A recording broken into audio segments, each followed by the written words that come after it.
who turn their pain into power, and who prove that sometimes the best revenge is simply being smarter than those who underestimate you.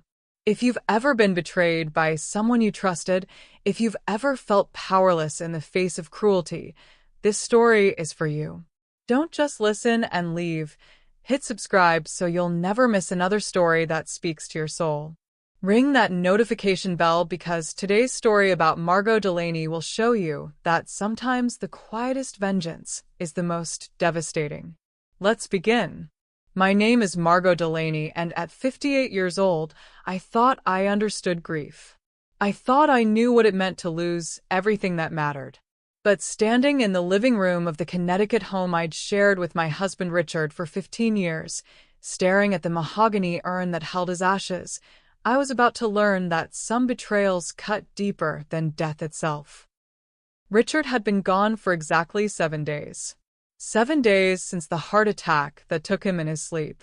7 days since I'd held his hand one last time in the hospital. 7 days since I'd become a widow at 58, with no children of my own and a stepson who'd made it clear years ago that he tolerated me only because his father demanded it. The house felt impossibly quiet that Tuesday morning. I'd taken leave from my job at the Fairfield Public Library, where I'd worked for over 20 years, first as a reference librarian and eventually as head of research services.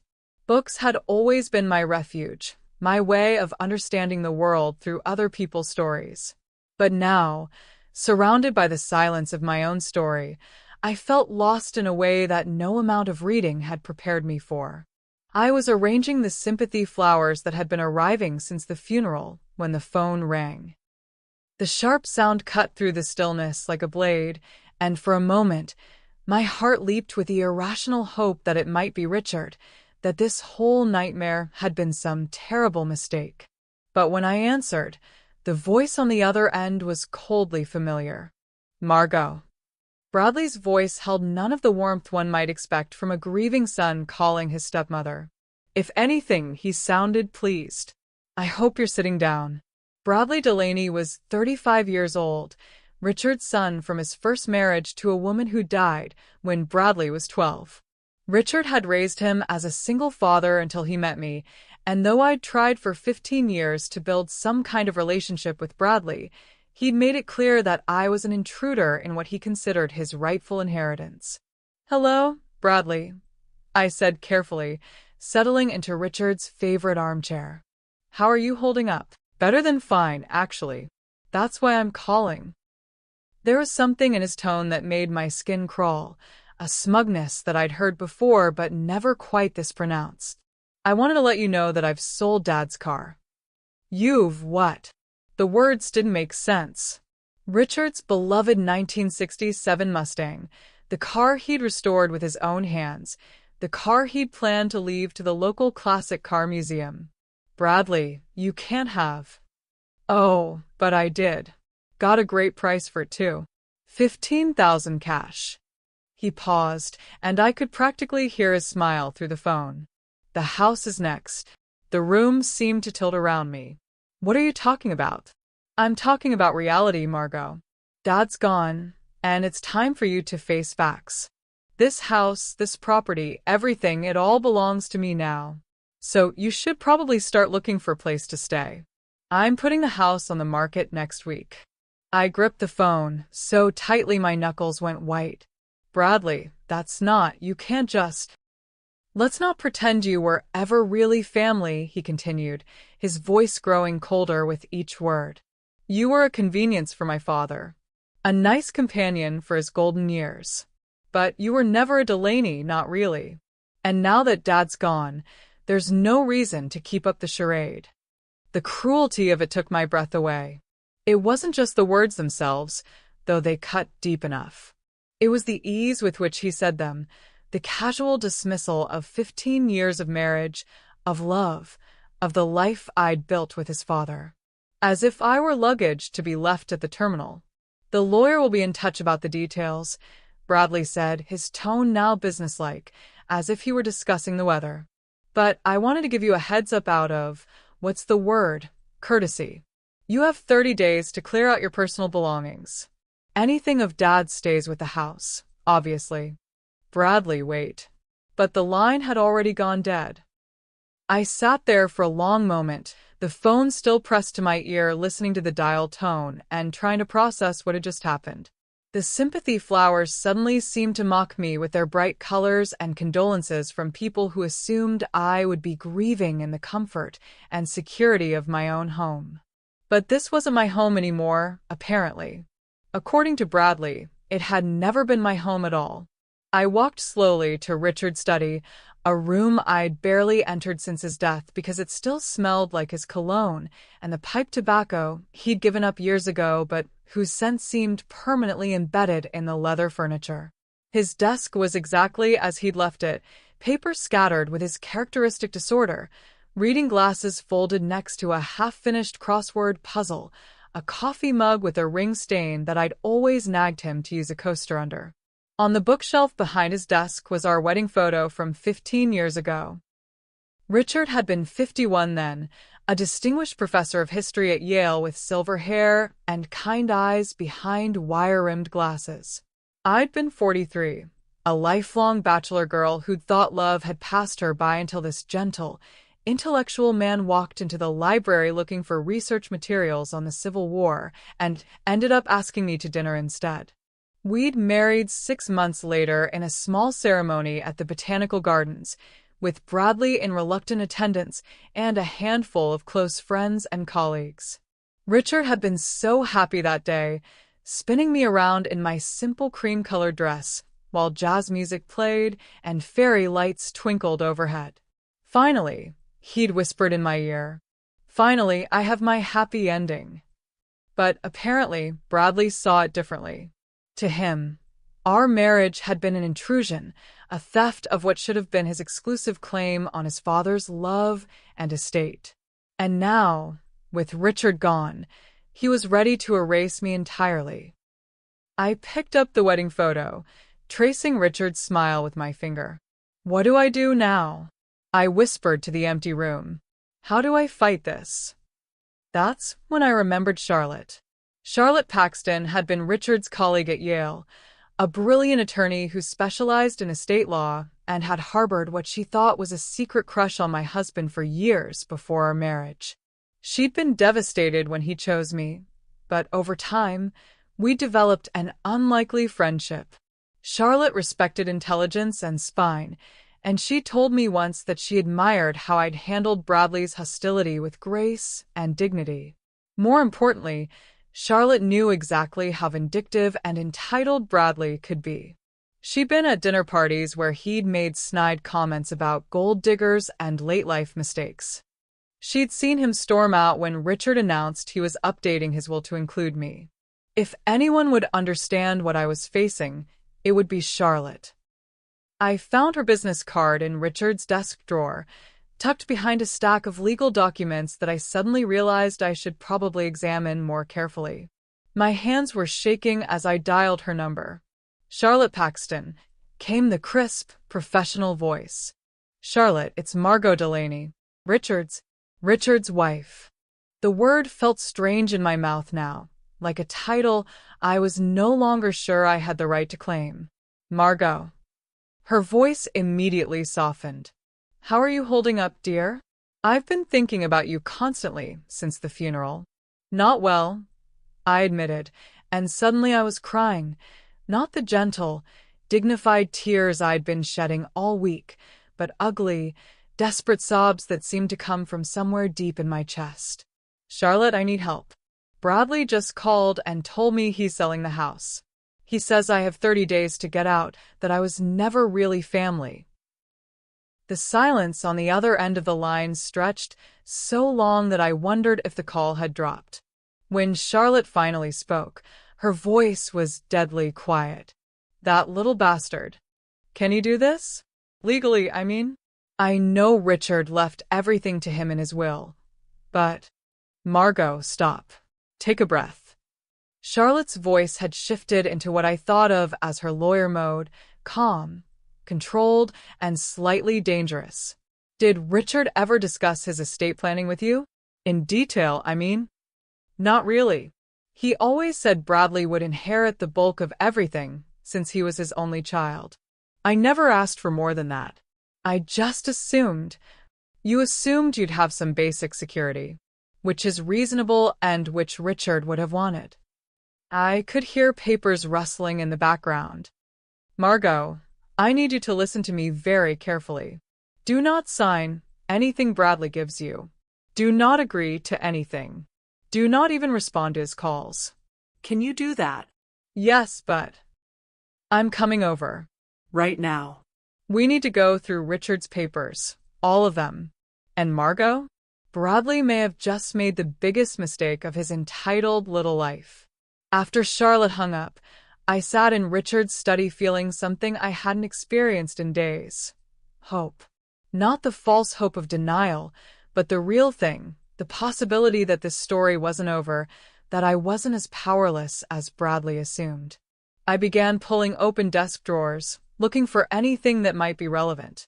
Bills, correspondence, old lecture notes, and then, in the bottom drawer, locked with a small key that Richard had always kept on his key ring, I found a manila folder labeled Estate Planning, Confidential. Inside were documents I'd never seen before. Legal papers with Charlotte's firm letterhead, amendments and codicils dated just 6 months ago, and a handwritten note in Richard's careful script. For my beloved Margot, you gave me the best years of my life. Now let me give you the security you deserve. My hands were trembling as I read through the legal language, trying to understand what I was seeing. But one thing was clear. Richard had made changes to his will that Bradley apparently knew nothing about. When Charlotte arrived an hour later, she took one look at the documents spread across the desk and began to smile, not a pleasant smile, but the sharp, predatory grin of a shark who'd just smelled blood in the water. "Oh, Margot," she said, settling into the chair across from Richard's desk. "This is going to be fun." Charlotte spent the next 3 hours going through every document in Richard's study with the methodical precision of someone who'd spent decades untangling complex estates. I made coffee and watched her work, noting the way her expression grew more satisfied with each page she reviewed. Charlotte was 62, 4 years older than me, with steel gray hair that she wore in a sharp bob and the kind of fierce intelligence that had made her one of the most respected estate attorneys in Connecticut.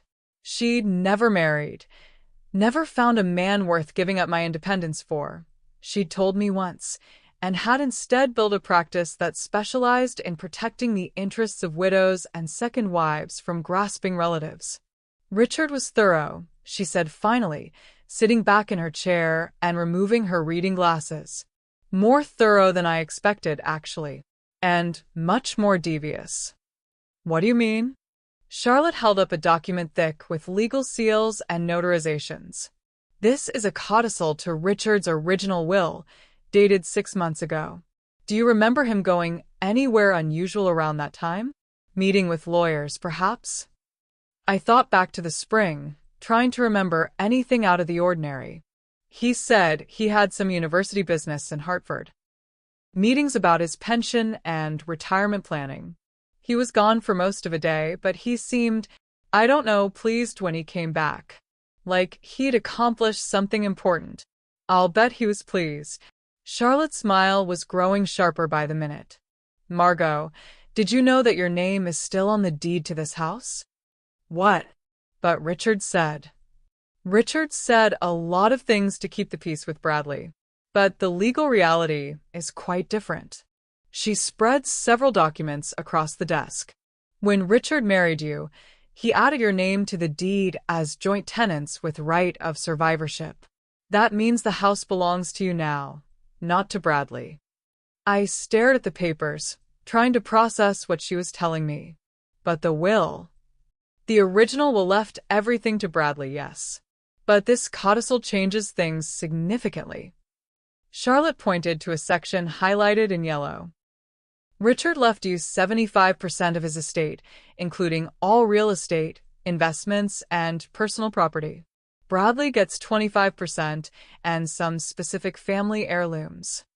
That can't be right, Richard would have told me. Would he? Think about it, Margot. Richard knew his son. He knew how Bradley would react to being essentially disinherited. He probably planned to tell you after he retired, when he could better manage Bradley's inevitable tantrum.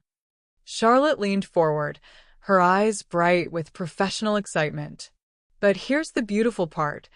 Bradley has been operating under the assumption that he inherited everything. He's already sold property that doesn't belong to him. The car, for instance, that's theft.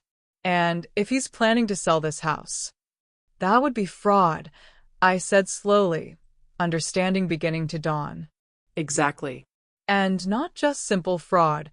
We're talking about real estate fraud, which is a felony in Connecticut.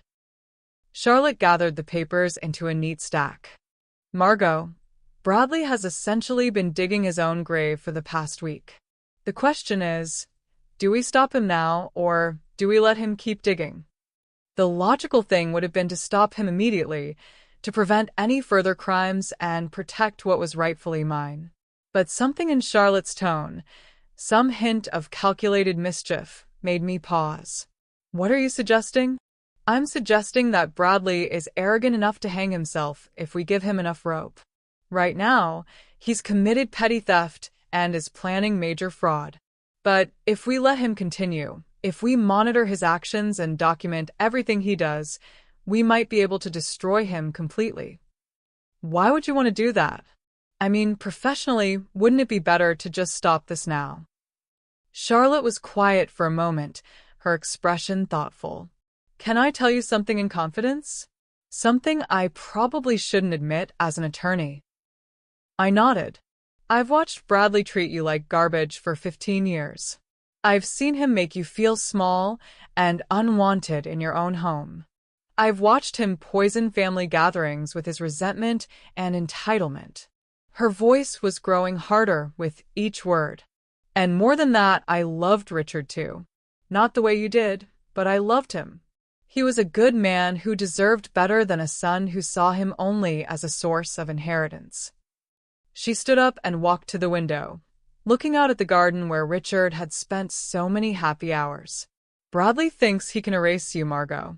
He thinks he can pretend the last 15 years never happened, that his father's happiness meant nothing. Well, I think it's time someone taught him otherwise. What exactly are you proposing? Charlotte turned back to me, and her smile was absolutely predatory. I'm proposing that we let Bradley commit every crime he's planning to commit. We document everything, build an airtight case, and then we destroy him so completely that he'll wish he'd never heard your name. Is that legal? Ethically, I mean. Perfectly legal. We're not entrapping him or encouraging him to commit crimes. He's already decided to do that on his own. We're simply allowing him to face the full consequences of his choices. I thought about the phone call that morning, about the casual cruelty in Bradley's voice when he told me I was never really family. I thought about 15 years of barely concealed hostility, of holidays ruined by his resentment, of the way he'd made me feel like an interloper in my own marriage. How long would we wait? As long as it takes. A few weeks, a few months.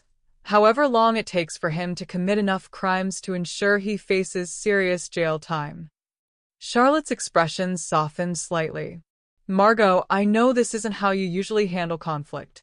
You're too kind, too forgiving. But sometimes kindness is just another word for enabling. Sometimes the most loving thing you can do is let someone face the consequences of their choices. She was right about my nature. I'd spent my whole life avoiding conflict, smoothing over problems, trying to keep the peace. It's probably why I'd stayed single until I was 43. I'd rather be alone than deal with the messiness of human relationships. But Richard had changed that. He'd shown me that love was worth fighting for, that some things were worth protecting.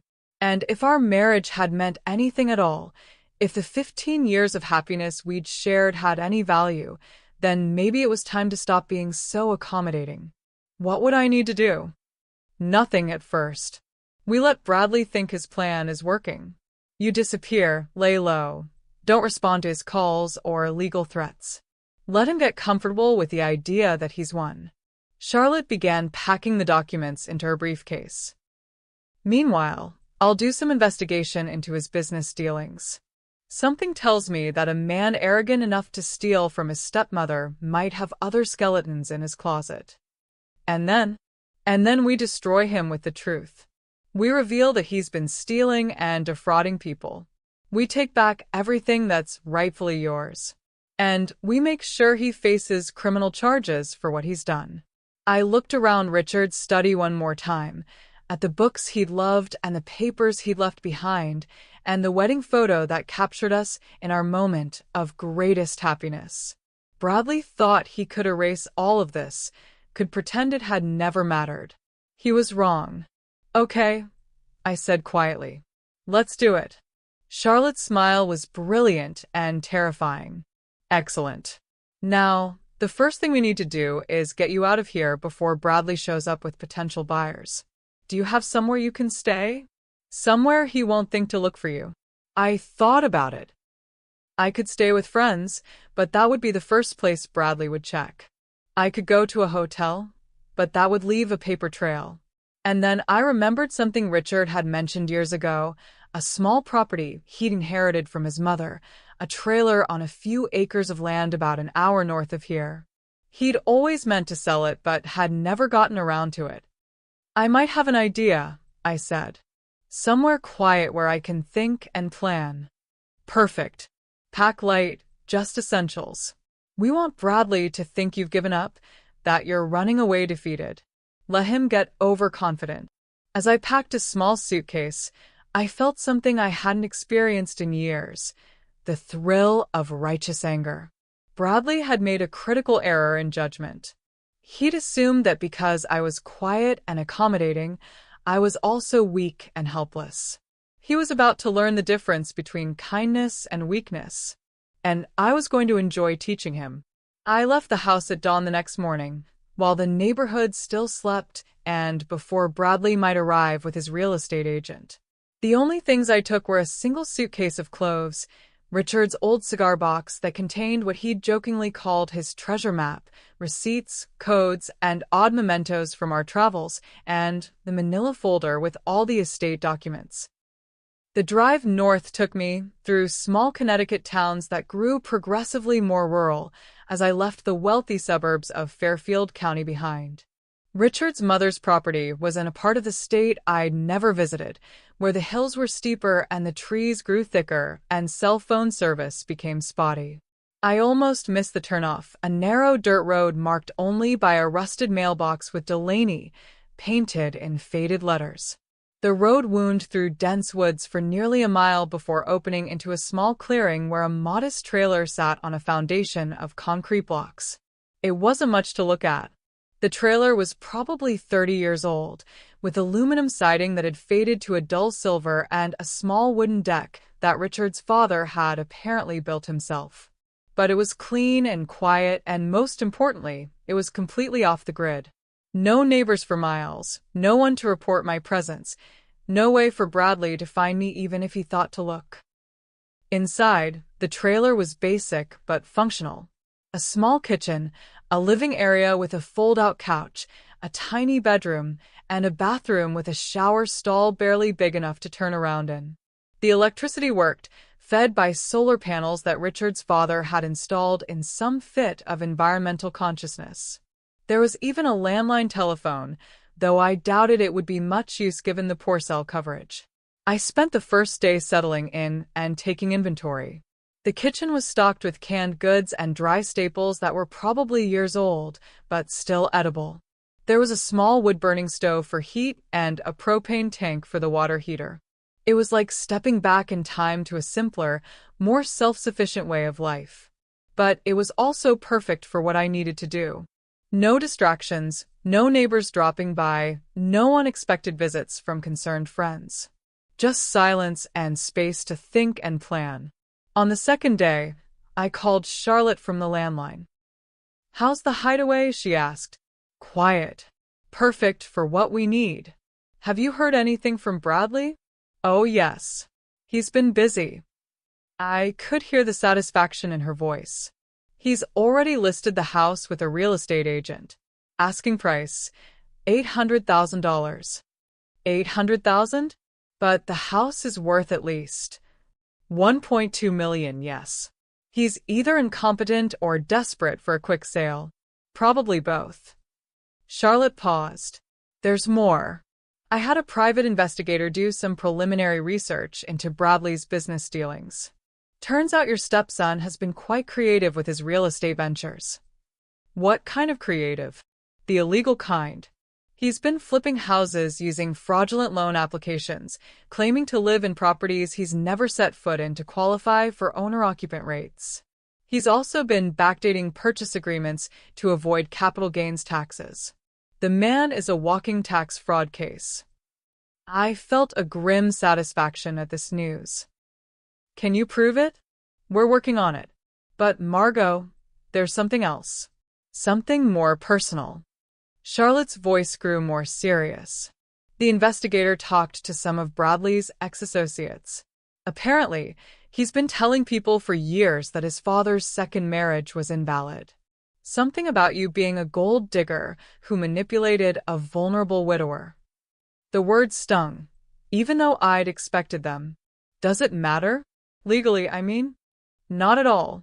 Your marriage was perfectly legitimate, and the estate documents are ironclad. But it tells us something about Bradley's mindset. He's not just greedy, he's genuinely convinced that he's the victim here. That makes him dangerous, but it also makes him predictable. How so? Because he'll keep escalating. He won't be satisfied with just selling the house and stealing your inheritance. He'll want to humiliate you, to prove that he was right about you all along. And when he does that, he'll make mistakes. I spent the next week establishing a routine in my temporary home. I read voraciously, mysteries and thrillers that I'd never had time for during my working years. I took long walks in the woods, something I'd always meant to do more of. I even started a journal, documenting everything I could remember about Bradley's behavior over the years, building a psychological profile that might be useful later. But mostly I planned. In the evenings, I would sit at the small kitchen table with Richard's cigar box, going through the accumulated detritus of our 15-year marriage. Ticket stubs from trips to Europe, receipts from anniversary dinners, love letters he'd written me during the brief period early in our marriage when he'd traveled to research a book, business cards from people we'd met at conferences and faculty parties. It was in this collection of memories that I found what I was looking for. The business card for Kathy Riddle, a real estate agent we'd met at a neighborhood barbecue 3 years ago. She'd mentioned that she was looking to buy a house in our area, something to flip as an investment property. I called her from the landline the next morning. Kathy Riddle, how can I help you? This is Margot Delaney. We met a few years ago at the Henderson's barbecue. You mentioned you were looking for investment properties in Fairfield. Oh yes, Margot. How are you? I heard about Richard. I'm so sorry for your loss. Thank you. Actually, that's why I'm calling. There's a house in my old neighborhood that just came on the market. I thought you might be interested in taking a look. Oh? What's the address? I gave her the address of my own house, the house Bradley was trying to sell. It's listed at $800,000, which seems like a steal for that neighborhood. The owner is apparently motivated to sell quickly. $800,000? In that area? That does sound like a good deal. Who's the listing agent? I gave her the name Charlotte had provided. I should mention, I used to live next door to this property. If you'd like, I could meet you there and give you some insight into the neighborhood. The history of the house, what the neighbors are like, that sort of thing. That would be wonderful. When would be good for you? We arranged to meet the following Saturday for a showing. As I hung up the phone, I felt the first real smile cross my face since Richard's death. It wasn't much of a plan yet, but it was a beginning. Bradley wanted to erase me from his father's life, to pretend I'd never existed. But he'd forgotten something important. I'd been a research librarian for 20 years. I knew how to find information, how to piece together stories from scattered clues, how to uncover truths that people wanted to keep hidden. And more than that, I'd been married to a history professor who taught me that the present was always shaped by the past, that understanding someone's story was the key to predicting their future behavior. Bradley thought he was writing the final chapter of his story. But he was wrong about that too. The story was just beginning, and he wasn't going to like how it ended. I spent the rest of the week preparing for Saturday's house showing, researching Kathy's business, and planning exactly what I would tell her about my former home and its current owner. Knowledge was power, and I intended to be very powerful indeed. The game was about to begin in earnest. Saturday morning dawned crisp and clear, with the kind of autumn light that made even ordinary houses look like magazine spreads. I dressed carefully for my meeting with Kathy, casual but polished, the kind of outfit that suggested a reliable neighbor with good judgment and nothing to hide. I arrived at the house 15 minutes early and parked down the street where I could watch without being obvious. It felt strange, seeing my former home from this perspective, as if I were a stranger evaluating a potential purchase rather than someone who'd lived there for 15 years. Bradley had clearly been busy. The lawn was immaculately manicured, the flower beds weeded and mulched, the windows sparkling clean. He'd even had the exterior painted, a warm gray that complemented the stone foundation and made the house look both classic and contemporary. I had to admit, it looked good. But then, Bradley had always been skilled at creating attractive surfaces that concealed uglier truths beneath. Kathy arrived precisely on time, driving a silver BMW that managed to look both expensive and practical. She was in her mid-40s, with the kind of confident energy that suggested someone who'd built her success through competence rather than connections. I'd chosen well. "Margot," she called out as she approached. "It's so good to see you again." "You look wonderful, considering." "Thank you. Grief is, well, it's a process. But keeping busy helps." "I'm sure it does. Now, tell me about this house. The listing photos look amazing, but there's always more to the story than what you see online." As we walked up the front path, I launched into the persona I'd carefully crafted, the friendly former neighbor who'd happened to hear about a good deal and wanted to share the information.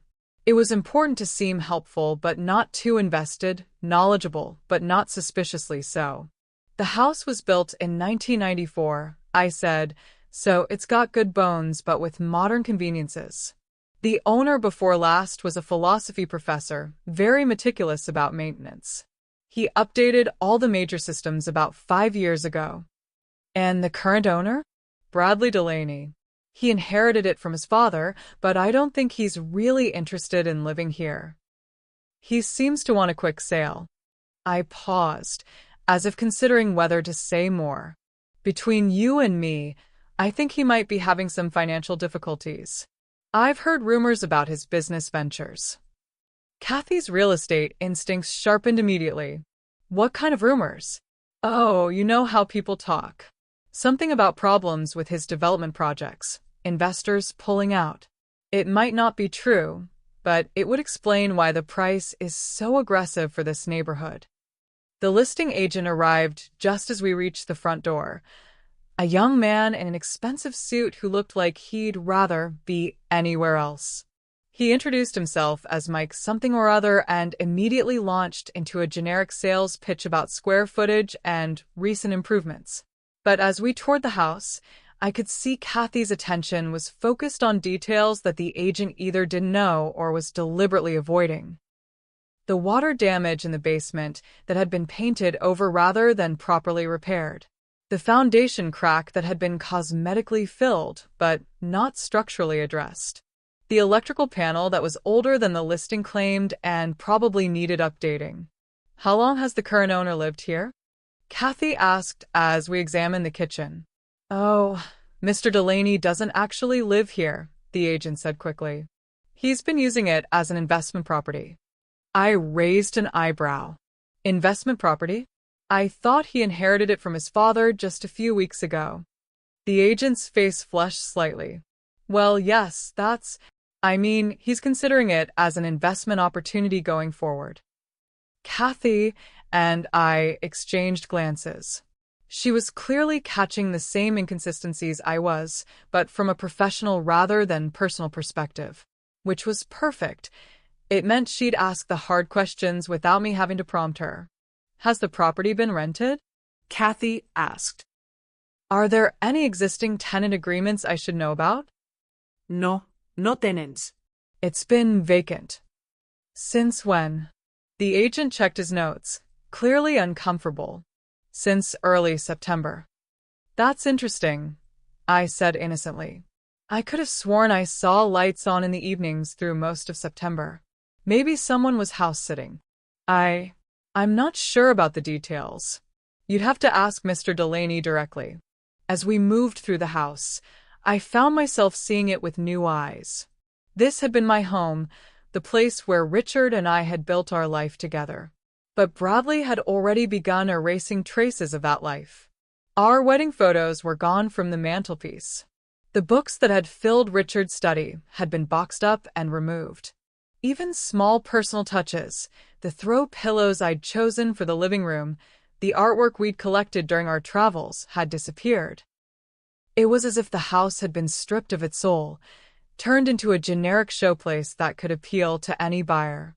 But in his haste to erase us, Bradley had also erased any sense of warmth or personality that might have made a buyer fall in love with the property. The house feels a bit cold, doesn't it? Kathy murmured as we examined the master bedroom. It does, I agreed. It's beautifully maintained, but it lacks, I don't know, character? Like someone took a beautiful home and turned it into a hotel room. Exactly. And at this price point, buyers expect more than just square footage. They want to be able to envision themselves living here, creating memories. The agent was growing increasingly nervous as Kathy's questions became more pointed. Why was the owner so eager to sell? Had there been other offers? Were there any easements or deed restrictions? Had the property ever been used for commercial purposes? Each question revealed more inconsistencies in Bradley's story, more gaps in the agent's knowledge. It was becoming clear that Bradley had been less than forthcoming about the property's history and his own motivations for selling. After we'd seen the entire house, Kathy and I stood in the driveway while the agent retreated to his car to make some calls. What do you think? I asked. Honestly, something doesn't add up. The price is too good, the owner's story keeps changing, and that agent knows less about the property than he should. Kathy shook her head. In my experience, when a deal looks too good to be true, it usually is. Maybe the owner really is just desperate to sell? Maybe. But desperation makes me nervous. What if there are liens against the property? What if he doesn't actually have clear title? What if there are environmental issues or zoning problems he's not disclosing?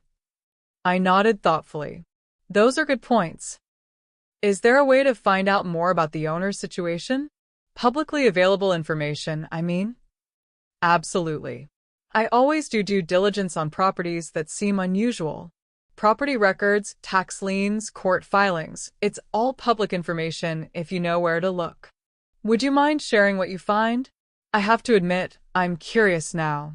And if there are problems with the property, the other neighbors should probably know. Kathy agreed, and we exchanged contact information. As I drove away from the house, I felt a deep satisfaction.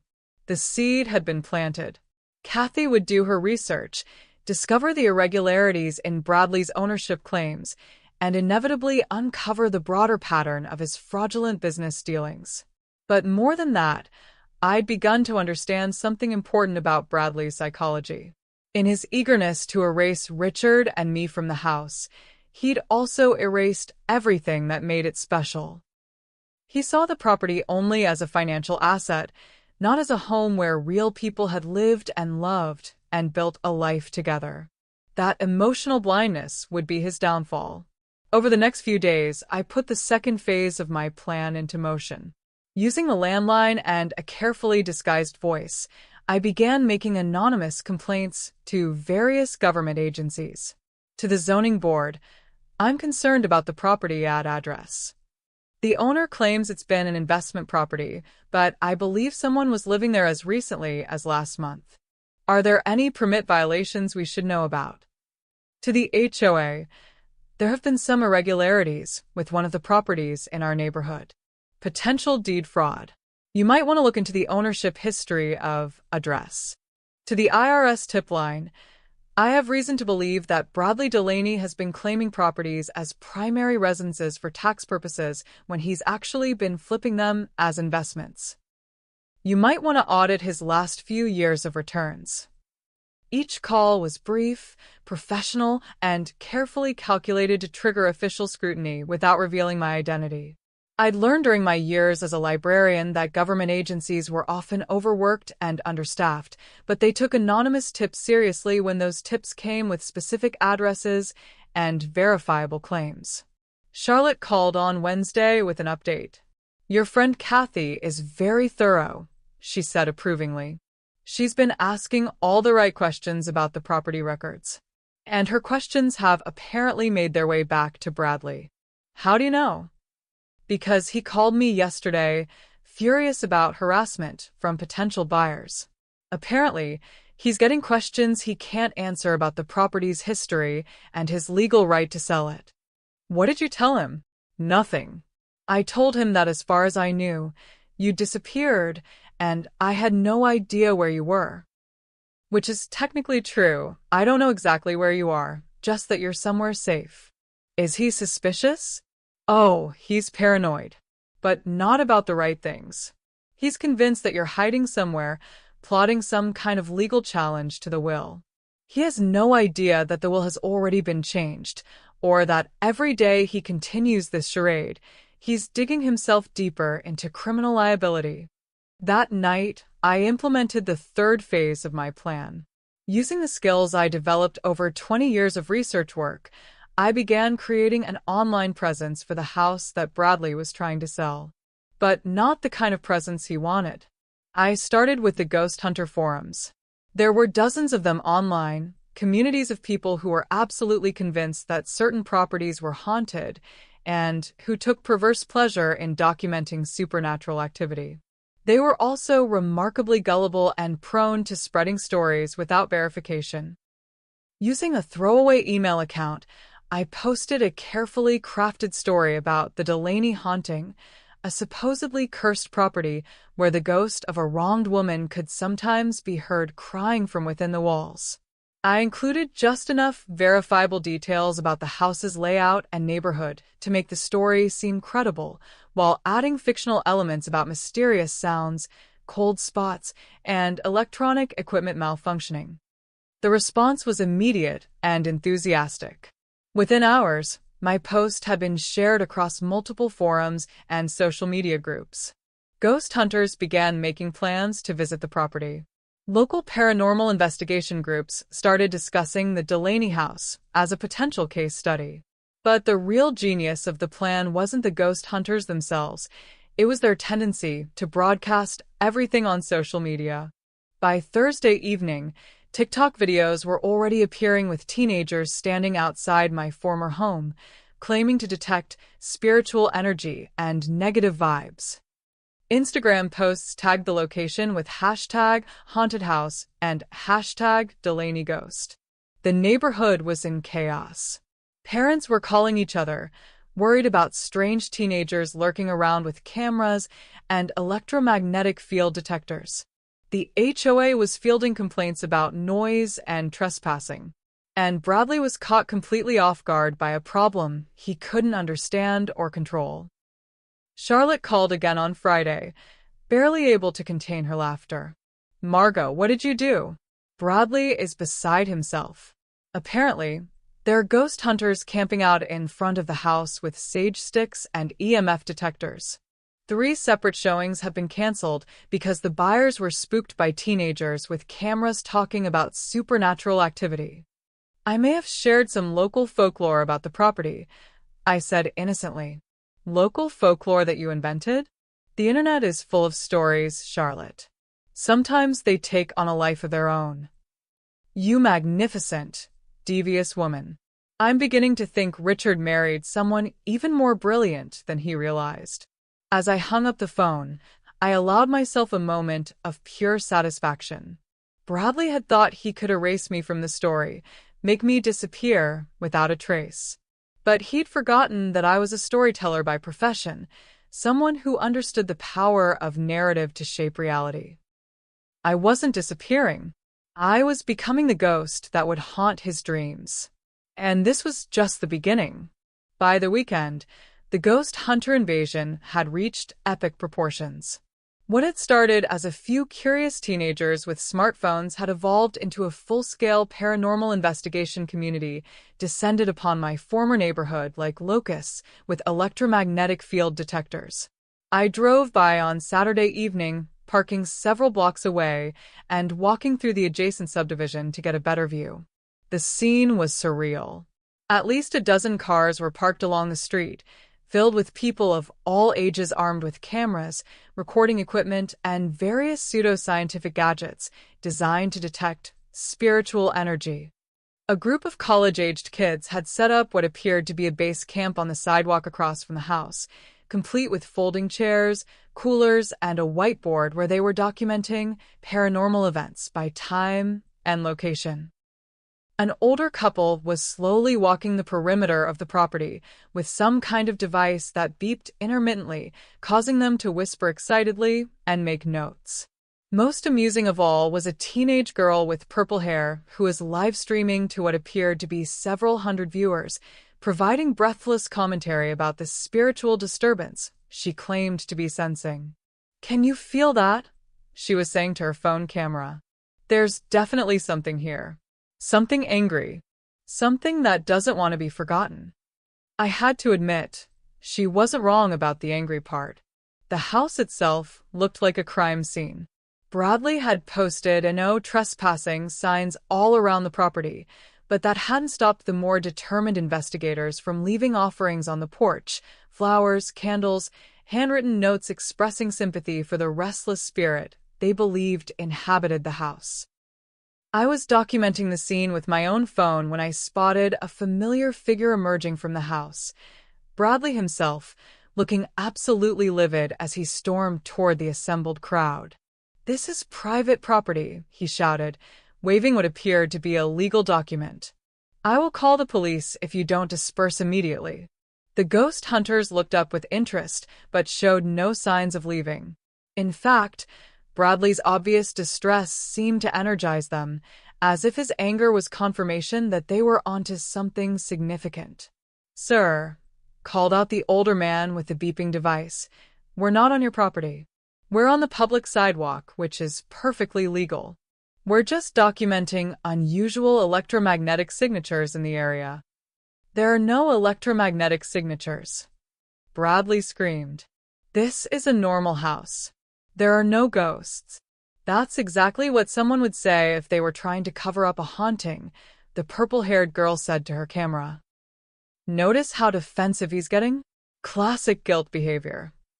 I watched Bradley's face cycle through rage, frustration, and something approaching panic as he realized that his protests were only making the situation worse. Everything he said was being recorded, broadcast live, and interpreted as evidence of the very supernatural activity he was trying to debunk. Finally, he stormed back into the house and slammed the door. Within minutes, police cars arrived. Clearly, he'd made good on his threat to call for help. But the police were remarkably unhelpful from Bradley's perspective.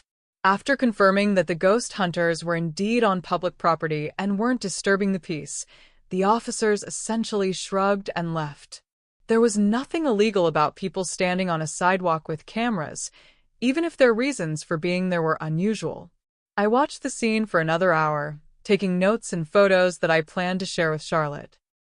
The ghost hunter community was self-perpetuating now. The more attention the house received, the more people heard about it and wanted to investigate for themselves. Bradley had created a problem that would be almost impossible to solve through conventional means. But the real beauty of the situation wasn't the immediate chaos. It was the long-term implications for his ability to sell the property. What buyer was going to want to purchase a house that was famous on social media as a haunted property? What mortgage company would approve a loan for a property that had become a tourist destination for paranormal investigators? I'd turned his most valuable asset into an unsellable liability, and I'd done it using nothing but stories and the internet's endless appetite for supernatural drama.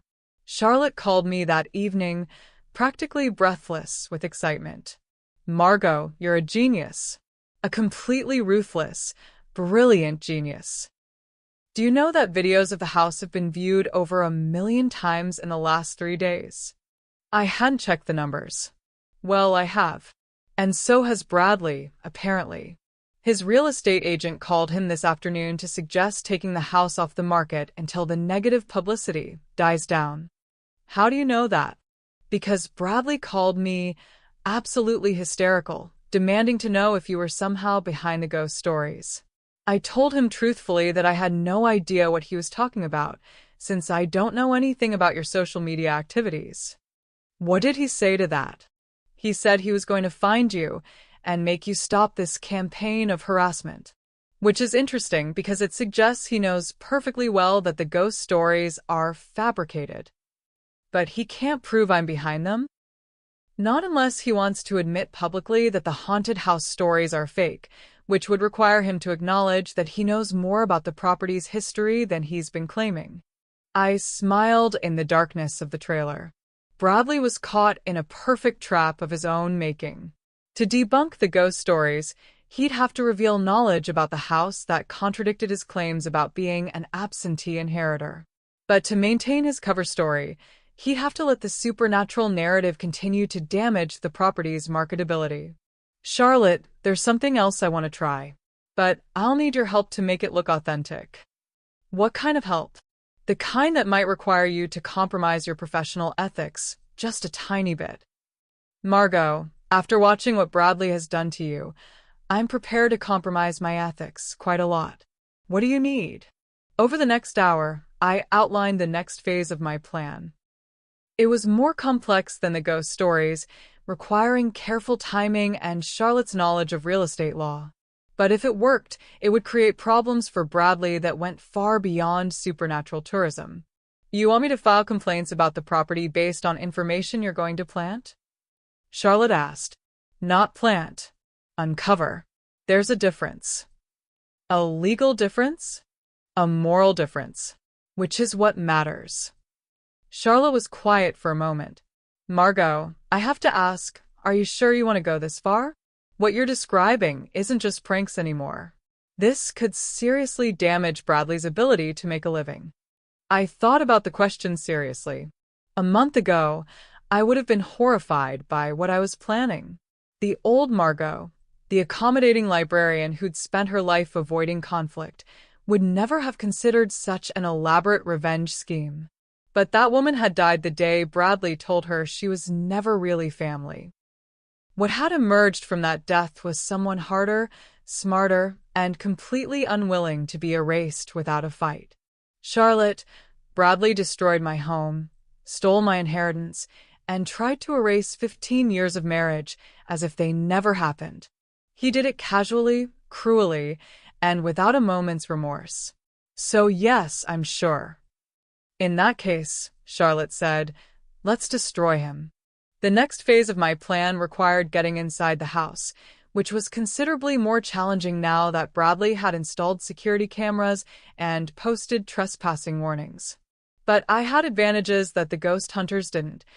I knew the property intimately, including details that wouldn't appear on any surveillance footage. Richard and I had hidden a spare key years ago, buried in a waterproof container beneath the third stepping stone in the garden path. It was our little secret, a backup plan for the times when one of us got locked out while working in the yard. Bradley had never known about it, and in his rush to sanitize the property for sale, he'd overlooked this small detail. I waited until Tuesday evening, when the ghost hunter activity had died down to just a few dedicated investigators with night vision cameras. Using skills I'd learned during childhood summers at my grandfather's farm, I approached the house through the woods behind the property, staying low and moving slowly to avoid triggering any motion sensors Bradley might have installed. The spare key was exactly where we'd left it, buried beneath the stepping stone and wrapped in the same plastic bag Richard had used to protect it from moisture. For a moment, holding that key in my hand, I felt the full weight of what I was about to do. This had been my home, the place where I'd been happiest. Now I was breaking into it like a thief. But Bradley had made it clear that I no longer had any right to be here. If he wanted to treat me like a criminal, then perhaps it was time to oblige him. The house was dark and eerily quiet as I slipped through the back door. Bradley had clearly been staying elsewhere, probably at his apartment in the city, which made my mission much easier. I had several hours to work without fear of discovery. I'd come prepared with supplies that I'd purchased using cash at stores far from my current location, several cans of sardines, a few packages of Limburger cheese, and some particularly pungent fish sauce that I'd found at an Asian grocery store. My plan was simple but effective. Hide these aromatic items in places where they would decompose slowly and create persistent, unpleasant odors that would be difficult to locate and eliminate. The beauty of the scheme was its subtlety. The smells would develop gradually over several days, becoming stronger and more noticeable, but not immediately obvious as sabotage. Potential buyers would notice an unpleasant odor but wouldn't necessarily be able to identify its source. Real estate agents would be baffled by a problem that seemed to have no clear solution. I started in the basement, opening several cans of sardines and pouring the contents into the HVAC system's return air vents. The smell would be distributed throughout the house every time the heating or cooling system ran, but the source would be hidden inside the ductwork where it would be almost impossible to find without dismantling the entire system. Next, I went to the kitchen and hid packages of Limburger cheese inside the cabinet beneath the sink, tucked behind the garbage disposal where they wouldn't be immediately visible, but where heat from the pipes would accelerate their decomposition. I repeated this process in several other locations, behind the water heater, inside the hall closet near the furnace, even inside the master bedroom's walk-in closet where the heat from the adjacent bathroom would create perfect conditions for aromatic decay. The fish sauce was my masterstroke. I diluted it with water and used a small spray bottle to apply it to hidden surfaces throughout the house, the undersides of furniture, the backs of radiators, inside closets and cabinets. It would dry quickly and be virtually invisible, but it would release a persistent, unpleasant odor that would be impossible to eliminate without knowing exactly where to look. The entire operation took less than 2 hours. When I was finished, the house still smelled normal. The aromatic compounds needed time to develop and spread. But within a few days, the property would be uninhabitable for anyone with a functioning sense of smell. I let myself out through the same back door and made my way back to my car through the woods, feeling a deep satisfaction at a job well done. Bradley thought he could control this situation through conventional means, lawyers, real estate agents, security cameras. But he'd forgotten that some problems couldn't be solved with money or legal threats. Charlotte called me the next evening with the first reports from the field. "How's the ghost hunter situation?" I asked. "Oh, they're still there. But that's not why I'm calling. I just heard from Kathy Riddle. She went back to look at the house again today. Apparently, she's still interested despite the paranormal tourism, and she said something very interesting." Which was? She said the house had a strange smell. Nothing overwhelming, but definitely noticeable. Sort of a fishy, unpleasant odor that she couldn't quite identify. That is interesting. Did she mention it to the listing agent? She did. And apparently, he was completely baffled. He claimed the house had been professionally cleaned just last week and that there shouldn't be any odors at all. Maybe it's connected to the supernatural activity, I suggested innocently. Don't some people believe that ghosts can cause unusual smells? Margot, you are absolutely diabolical. I love it. Over the next few days, the reports became more frequent and more dramatic. The smell was getting stronger, spreading throughout the house and becoming impossible to ignore. Two separate showings were cut short when potential buyers complained about the odor. The listing agent brought in a professional cleaning crew, but they couldn't identify the source of the problem. Bradley was beside himself. According to Charlotte's sources, he'd spent an entire day at the house with air fresheners, fans, and industrial-grade cleaning supplies, trying desperately to eliminate a smell that seemed to be coming from everywhere and nowhere at once. The ghost hunter community, predictably, had their own theories about the mysterious odor. Videos began appearing online suggesting that the smell was supernatural in origin, the scent of decay associated with restless spirits, or perhaps the ghost's way of expressing her displeasure with attempts to sell her former home. "It's definitely getting stronger," the purple-haired girl reported to her live stream audience. "And it's not like any smell I've ever encountered in a normal house. This is something otherworldly, something that doesn't want to be ignored."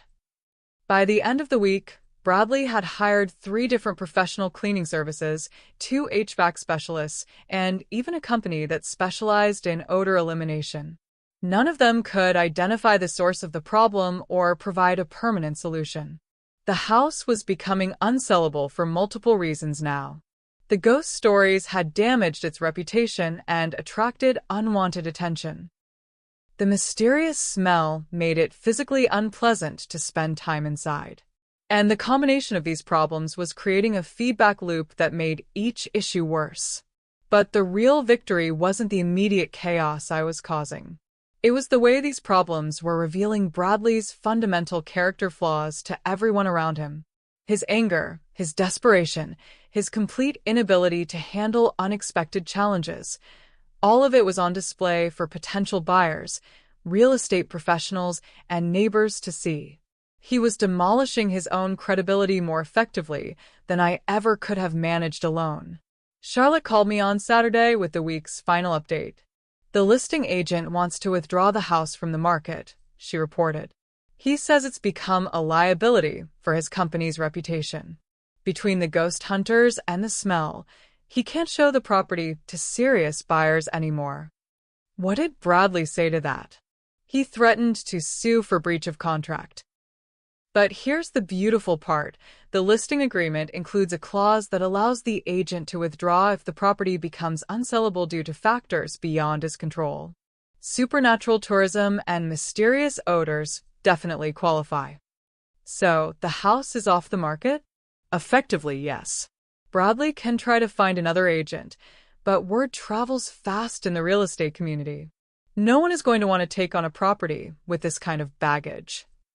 As I hung up the phone, I felt a deep sense of accomplishment. In less than a month, I'd transformed Bradley's most valuable asset from a desirable property worth over $1 million into a liability that no one wanted to touch. But this was still just the beginning. The house was only one part of Bradley's life, and I had plans for all the others. It was time to expand my campaign beyond real estate and into the realm of public reputation. Bradley cared deeply about his image as a successful businessman and respected member of the community.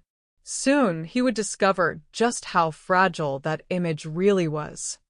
While Bradley was dealing with ghost hunters and mysterious smells, I was busy researching the broader landscape of his business dealings. 20 years as a research librarian had taught me that information was everywhere if you knew how to look for it, and Bradley had left a surprisingly extensive digital footprint for someone who thought himself clever. Public records revealed a pattern of questionable real estate transactions going back nearly a decade. Properties purchased and flipped within months, often with loans that claimed they were primary residences when county records showed Bradley had never changed his address. Tax assessments that mysteriously decreased just before sales, then returned to normal valuations under new ownership. Insurance claims for properties he'd owned for suspiciously short periods. But the real breakthrough came when I discovered that Bradley had been featured in a local podcast about real estate investing the previous year.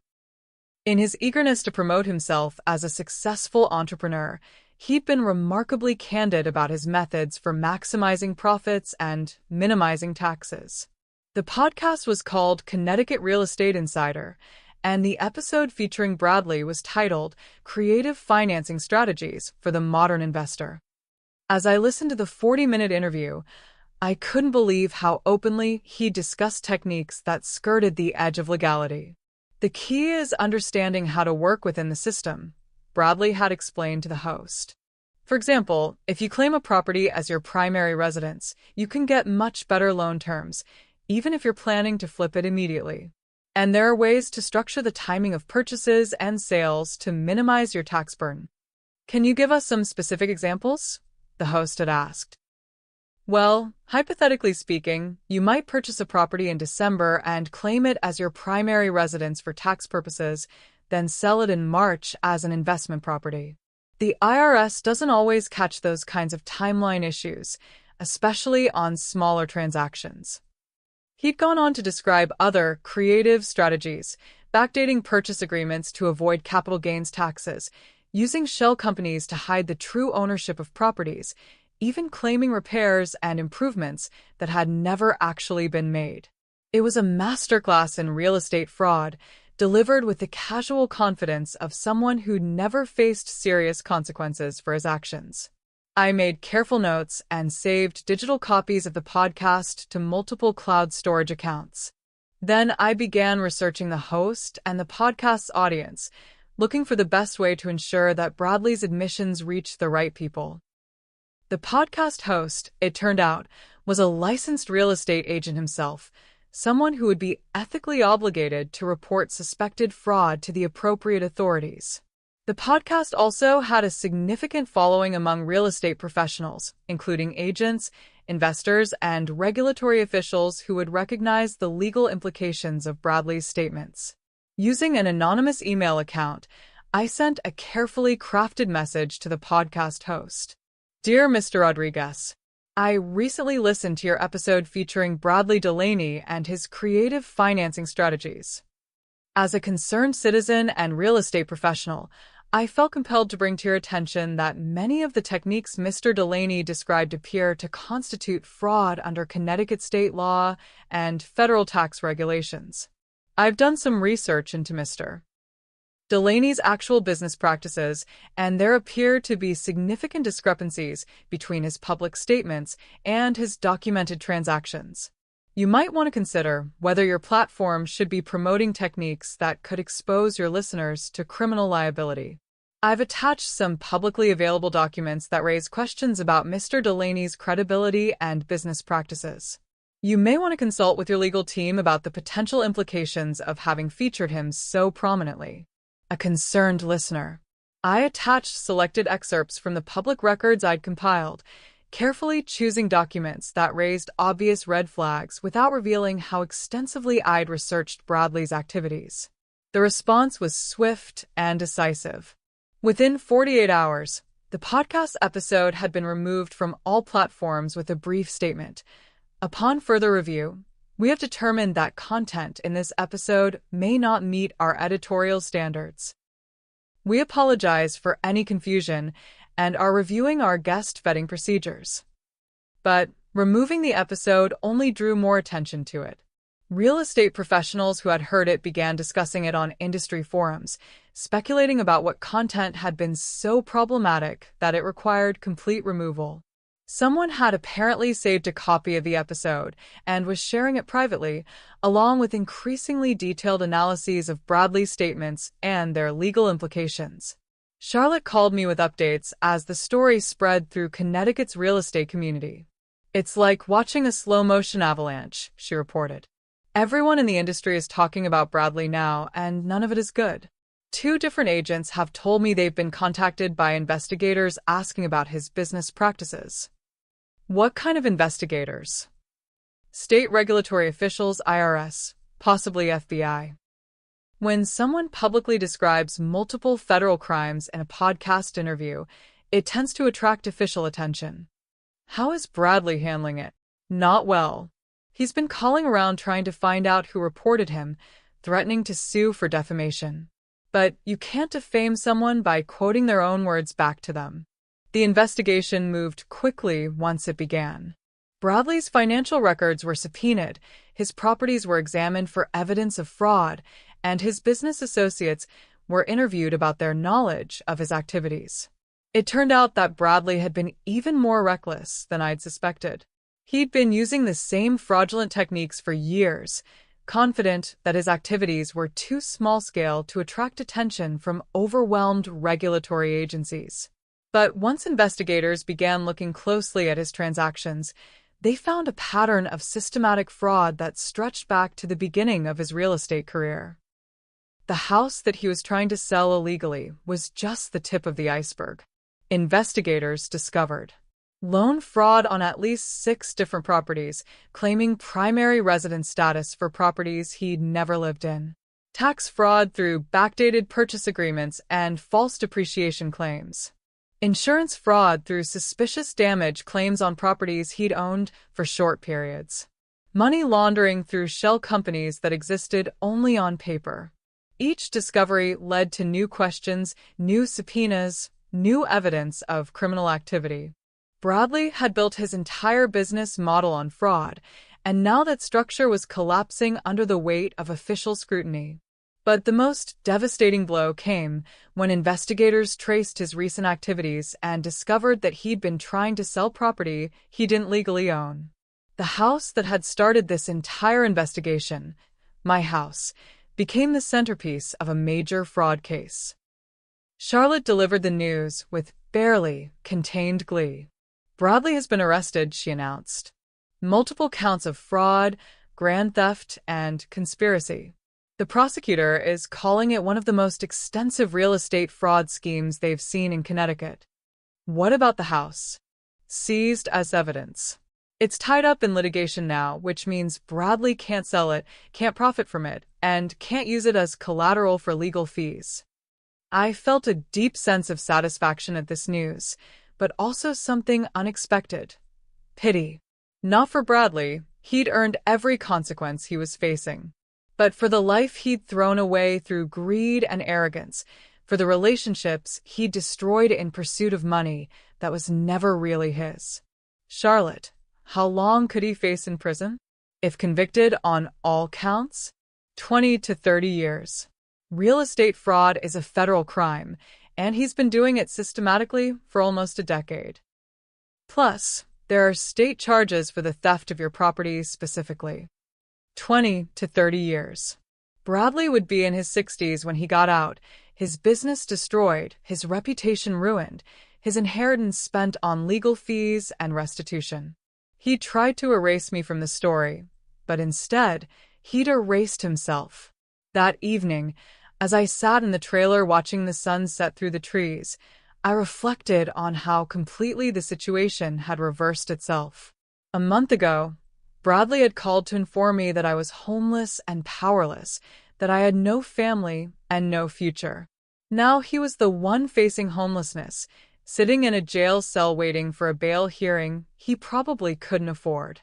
His business was destroyed, his assets were frozen, and his reputation was in ruins.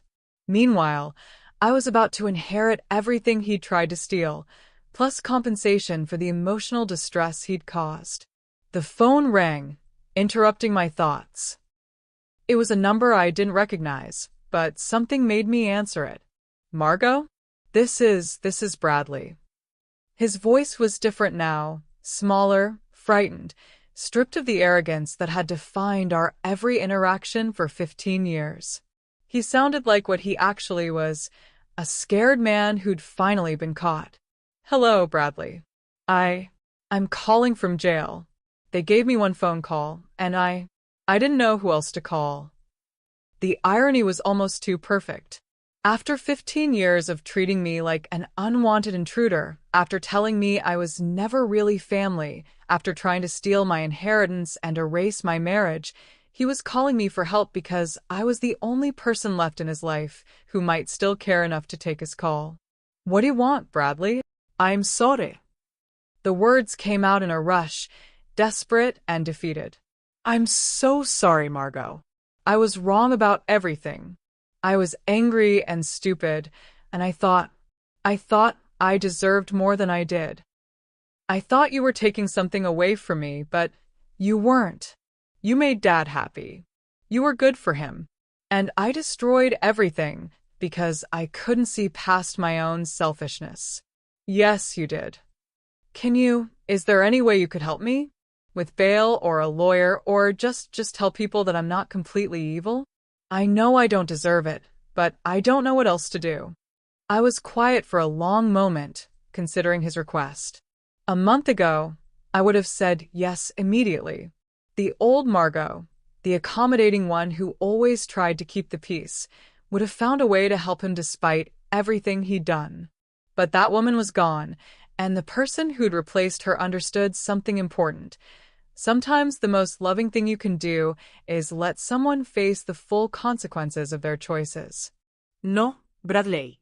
I can't help you. Margot, please. You made your choices. You chose cruelty over kindness, greed over family, fraud over honest work. And now you get to live with those choices. But I'm sorry. I said I was sorry. I know you are. You're sorry you got caught. You're sorry you're facing consequences. You're sorry your plan didn't work. But you're not sorry for what you did to me, not really. You're just sorry it didn't turn out the way you wanted. That's not true. Yes, it is. If your plan had worked, if you'd successfully stolen my inheritance and made me disappear, you'd be celebrating right now instead of calling me for help. I could hear him crying on the other end of the line, but I felt nothing. No sympathy, no urge to comfort him, no desire to make his pain go away. He'd forfeited any claim on my compassion the day he told me I was never really family. Goodbye, Bradley. I hope you get the help you need in prison. I hope you learn to be a better person. But I won't be part of that process. I hung up the phone and turned it off, then sat in the gathering darkness thinking about justice and revenge and the difference between the two. Justice was Bradley facing legal consequences for his crimes. Revenge was the satisfaction I felt knowing that his own choices had destroyed him more completely than I ever could have managed alone. But the sweetest victory wasn't his downfall. It was the knowledge that I'd survived his attempt to erase me, that I'd found strength I didn't know I possessed, and that I'd honored Richard's memory by refusing to disappear quietly. I was still here. I was still Margot Delaney. And I was stronger than I'd ever been before. The next morning brought a call from Charlotte with news that felt like the final piece of a complex puzzle clicking into place. Margot, we need to meet. Today. I have the final documentation from Richard's estate, and it's time to make everything official. I drove to Charlotte's office in town, my first venture into public since I'd begun this campaign of quiet destruction. It felt strange to be among people again, to sit in a professional waiting room surrounded by the ordinary concerns of wills and property transfers and legal disputes that had nothing to do with revenge or justice or the systematic demolition of someone's life. Charlotte's office was exactly what I'd expected: leather-bound law books, mahogany furniture, diplomas, and awards arranged with careful precision on paneled walls. But Charlotte herself looked different than I'd ever seen her. There was something almost predatory in her satisfaction, a sense of professional triumph that went beyond winning a typical case. Bradley's arrest has changed everything, she said, settling behind her massive desk with a stack of legal documents. Not just for the criminal charges, but for the civil case. When someone is arrested for fraud related to your property, it significantly strengthens our position. How so? It validates everything we've been claiming about his illegal activities. The court can't ignore criminal charges when making decisions about civil matters. More importantly, it means we can pursue enhanced damages for emotional distress and punitive measures. Charlotte opened the first folder and spread documents across her desk like a winning poker hand. Here's what we have now. The original will leaving everything to Bradley, the codicil that changes the distribution to give you 75%, proof that Bradley knew about the codicil and chose to ignore it, evidence that he committed multiple felonies in attempting to steal your inheritance, and documentation of the emotional and financial damage he caused. What does that mean in practical terms? It means you get everything, Margot. Not just the 75% that Richard intended, but Bradley's 25% as well, forfeited due to his criminal actions. The house, the investments, the life insurance, all of it. I stared at the documents, trying to process what she was telling me. All of it. All of it. Plus damages for the emotional distress he caused, plus compensation for the diminished value of the house due to his fraudulent activities and the subsequent, unusual circumstances that made it temporarily unsellable. The ghost stories. The smell. The circus of paranormal investigators. Charlotte was including all of it in our legal strategy, treating Bradley's victims as evidence of the damage he'd caused to the property's marketability. But there's more, Charlotte continued, her smile becoming absolutely vicious. Because Bradley was arrested while actively attempting to defraud you, the court is treating this as an ongoing criminal enterprise. That means all of his assets, including properties he acquired through previous fraudulent activities, are subject to forfeiture and restitution. What does that mean? It means you're about to become a very wealthy woman. Bradley's real estate portfolio is worth approximately $3.2 million. His investment accounts contain another $800,000. And because he used fraudulent means to acquire most of it, the court can order all of it transferred to his victims as restitution. I felt dizzy. When this had started, I'd simply wanted to keep my home and maintain some dignity in the face of Bradley's cruelty. Now Charlotte was telling me that I was about to receive assets worth over $4 million. That seems like too much, I said slowly. Margot, this isn't charity. This is justice. Bradley built his wealth through systematic fraud over nearly a decade. His victims deserve compensation, and since you're the primary victim of his most recent and extensive fraud scheme, you're entitled to the largest share of restitution. Charlotte pulled out another document, this one with official seals and signatures. This is the court order freezing Bradley's assets pending the outcome of his criminal trial. But we don't have to wait for that trial to resolve the civil matters. We can file for immediate restitution based on the criminal charges already filed. How long will that take? Given the overwhelming evidence and Bradley's arrest, probably 6 to 8 weeks. The court wants to resolve civil matters quickly when there are clear criminal violations involved. I thought about Bradley sitting in his jail cell, probably still hoping that somehow he could salvage his situation through legal maneuvering or plea bargaining. He had no idea that while he'd been busy trying to steal my inheritance, I'd been systematically documenting every aspect of his criminal enterprise and building a case that would destroy him completely. Charlotte, there's something I need to tell you about how we discovered some of Bradley's irregularities. I explained about the ghost stories, the smells, the social media campaign that had attracted enough attention to derail his house sale and create an opening for deeper investigation. Charlotte listened with growing amazement and what appeared to be professional admiration. Margot, that's brilliant. Completely insane, but brilliant.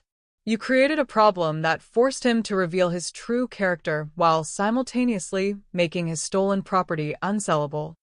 Is any of it illegal? What I did, I mean? Which part?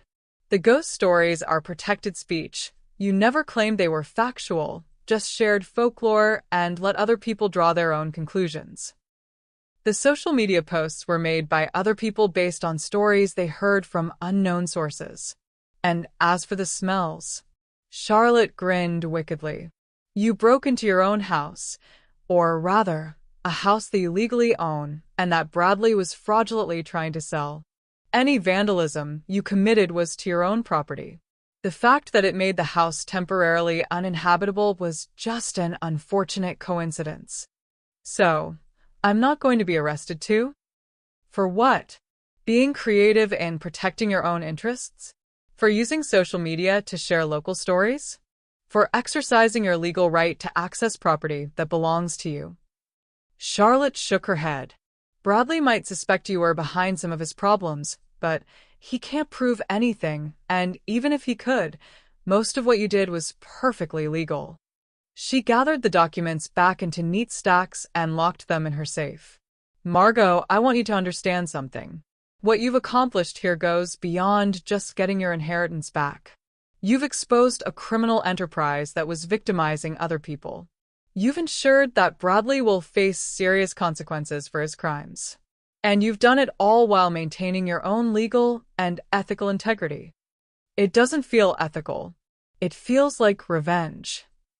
Sometimes revenge and justice are the same thing. Bradley made a choice to try to destroy you, to erase your marriage, and steal your future. You made a choice to fight back intelligently and systematically.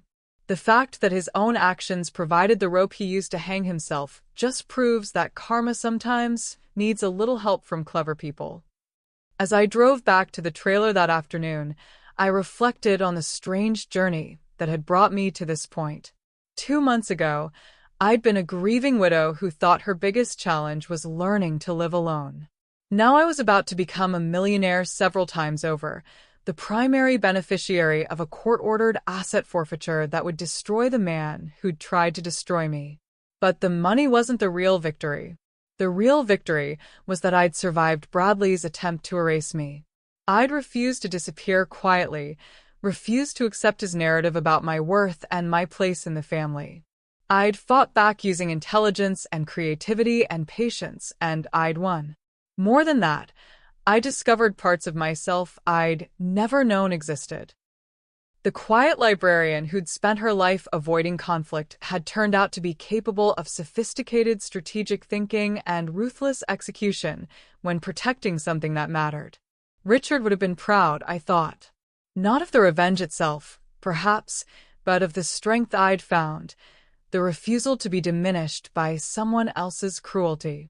He'd always believed I was stronger than I knew. It had just taken Bradley's betrayal to prove him right. The phone rang as I was preparing dinner in the trailer's tiny kitchen. It was Charlotte calling with one final update. I just heard from the prosecutor's office. Bradley tried to make a deal. He offered to plead guilty to reduce charges in exchange for keeping 50% of his assets to pay for his legal defense. What did they say? They laughed. Literally laughed. The evidence against him is so overwhelming that they don't need his cooperation, and the victims' rights advocate pointed out that any deal that left him with substantial assets would be fundamentally unjust to his victims. So no deal? No deal. Bradley is going to trial, he's going to be convicted, and he's going to lose everything. The prosecutor estimates he'll get 15 to 20 years in federal prison, followed by several more years for the state charges. I felt a deep sense of completion at this news. The circle was closing, justice was being served, and Bradley was finally going to face the full consequences of his choices. There's one more thing, Charlotte added. The prosecutor wants to interview you as a victim. Nothing complicated, just your statement about how Bradley's actions affected you, the emotional and financial damage he caused. Are you willing to do that? Yes, I said without hesitation. I want him to hear exactly what he did to me. I want it on the record. Good. Because I think it's time for Bradley to understand that you were never just a woman he could erase. You were always much more than he realized, and now the whole world is going to know it. As I hung up the phone, I walked out onto the trailer's small deck and looked up at the stars beginning to appear in the darkening sky. Somewhere out there, Bradley was sitting in a jail cell, probably still trying to figure out how everything had gone so wrong so quickly. But I knew the answer to that question. Everything had gone wrong for Bradley the moment he'd underestimated the woman he'd tried to destroy. He'd thought I was weak because I was kind, helpless because I avoided conflict, forgettable because I was quiet. He'd been wrong about all of it. And now he was going to have the rest of his life to think about just how wrong he'd been. 3 weeks later, I was back in my house. supervising a professional cleaning crew as they eliminated the last traces of my aromatic sabotage campaign. The ghost hunter activity had died down once news of Bradley's arrest spread, and the supernatural explanations for the property's problems gave way to more mundane criminal ones. I decided to keep the house after all. There had been talk of selling it and starting fresh somewhere else, but as I walked through the rooms that Richard and I had shared, I realized I wasn't ready to let go of this place yet. It was still the site of my happiest memories, still the home where I'd learned what love really meant.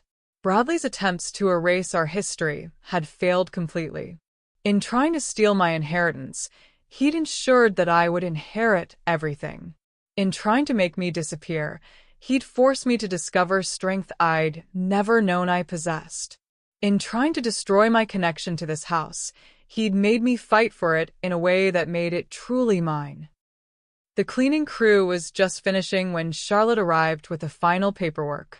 "It's official," she announced, setting her briefcase down in the living room that had once again become mine. "The court has approved the asset forfeiture order. Everything Bradley owned now belongs to you. Free and clear." She handed me a thick folder containing deeds, account transfers, and investment statements. The house, obviously, plus 4 rental properties in various stages of renovation, 2 office buildings in Hartford, and enough liquid assets to ensure you'll never have to worry about money again. I flipped through the documents, still struggling to process the magnitude of what had happened. What am I supposed to do with 4 rental properties? Whatever you want. Keep them as investments, sell them, donate them to charity. They're yours now. You have options, Margot. You have freedom. Freedom. That was exactly what this was, I realized. Not just financial freedom, though that was certainly part of it, but freedom from fear, from dependency, from the need to accommodate people who didn't value me. Freedom to be exactly who I was without apology or explanation. What about Bradley's trial? Still proceeding. His public defender is trying to negotiate a plea deal, but the prosecutor isn't interested. They want to make an example of him.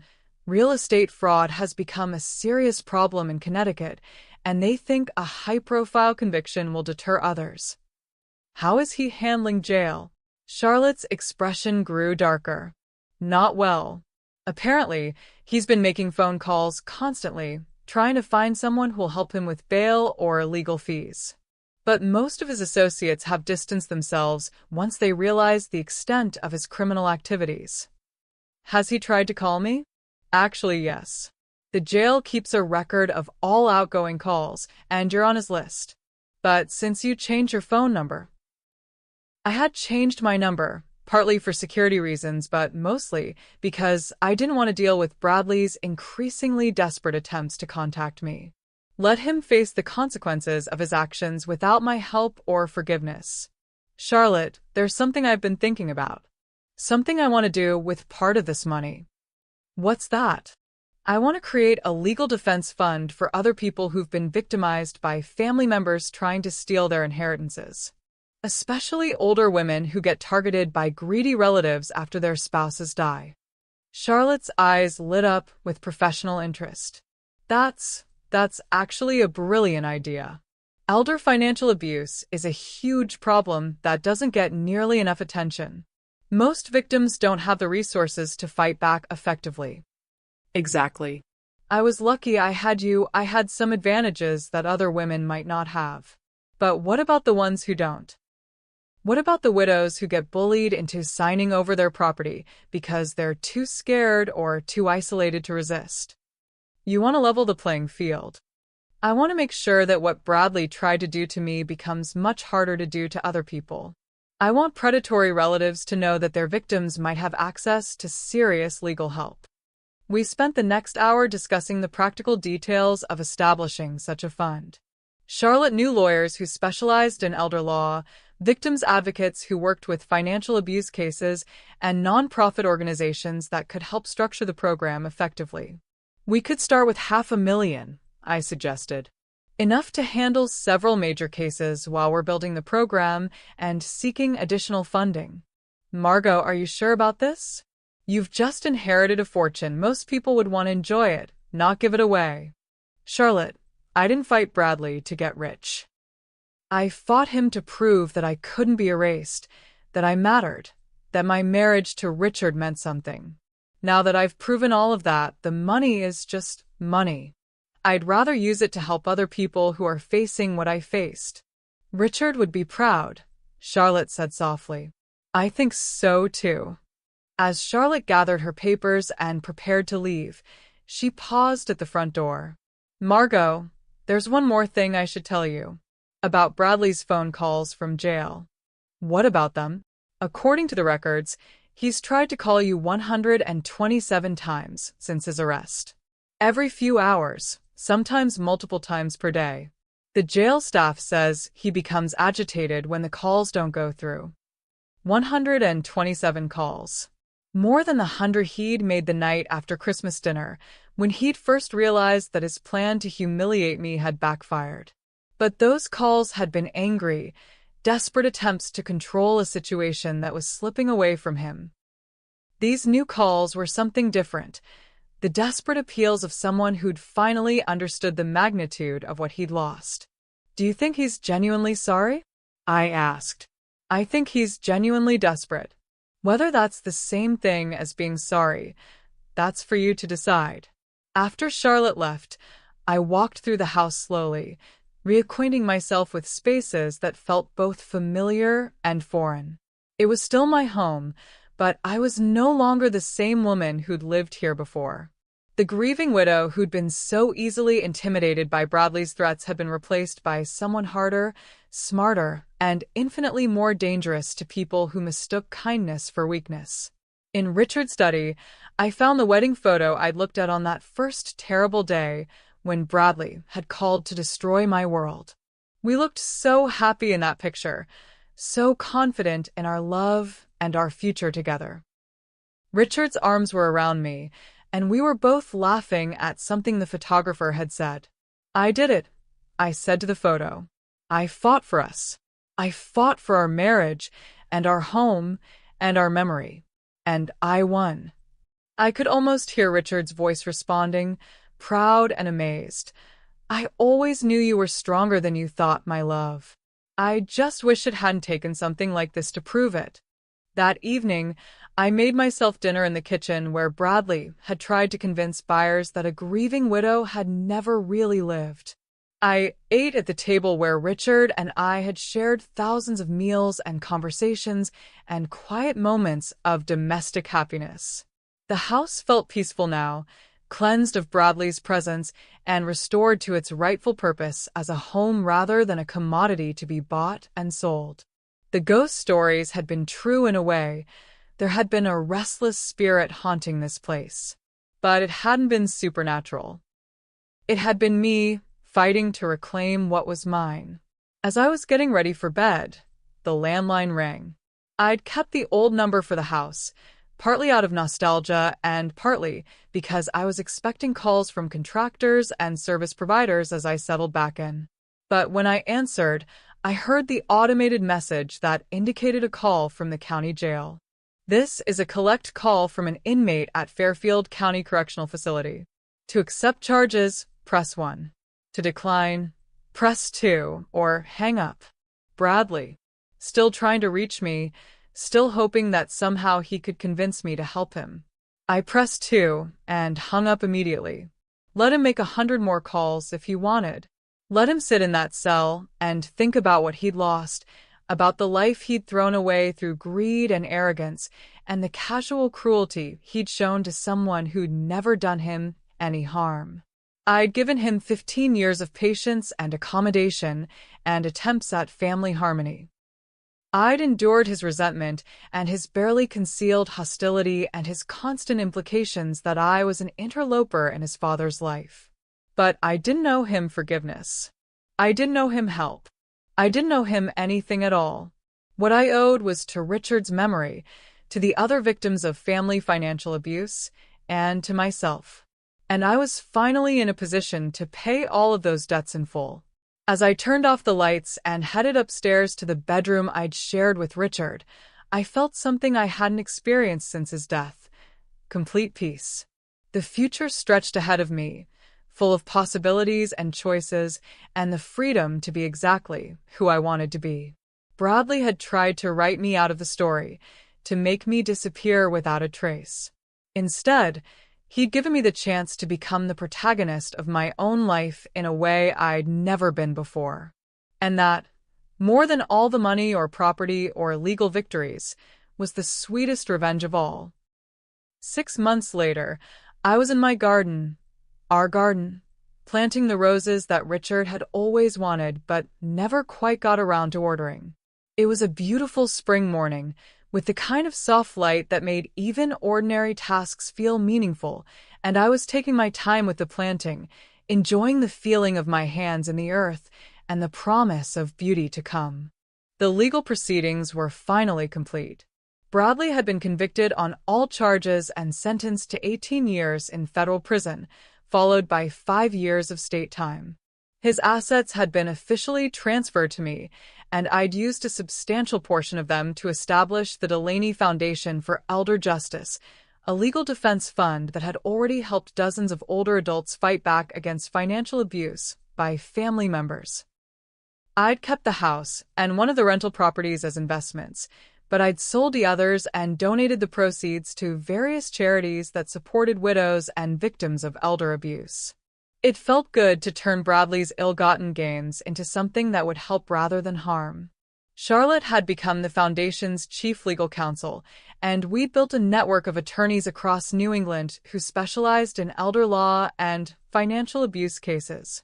Already, we'd seen 3 major victories, cases where predatory relatives had been forced to return stolen assets to their elderly victims, along with substantial damages for emotional distress. The work was satisfying in a way that my previous career, fulfilling as it had been, never quite achieved. There was something deeply meaningful about helping other people find the strength to fight back against those who sought to diminish them. But the real measure of my recovery wasn't professional or financial. It was personal. I'd learned to live alone without feeling lonely, to enjoy my own company without needing constant validation from others. I'd made new friends through the foundation and reconnected with old ones I'd neglected during the dark period after Richard's death. Most importantly, I'd forgiven myself for the years of accommodation and peacekeeping that had enabled Bradley's behavior. I understood now that trying to maintain family harmony wasn't a character flaw, it was a reasonable response to an unreasonable person. The problem hadn't been my approach. It had been Bradley's fundamental lack of decency and respect. I was tamping soil around the base of a particularly beautiful rose bush when I heard footsteps on the garden path behind me. I turned to see the mail carrier approaching with a handful of letters and what appeared to be a certified package. "Good morning, Mrs. Delaney. Beautiful day for gardening." "It certainly is. Anything interesting today?" "Well, there's this certified letter from the Department of Corrections. Looks official." I signed for the package with a sense of curiosity rather than dread.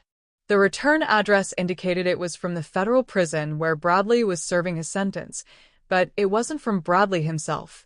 It was from the warden's office. Inside the official envelope was a smaller envelope with my name written in Bradley's familiar handwriting, along with a cover letter from the prison explaining that the enclosed correspondence had been reviewed and approved for delivery according to standard procedures.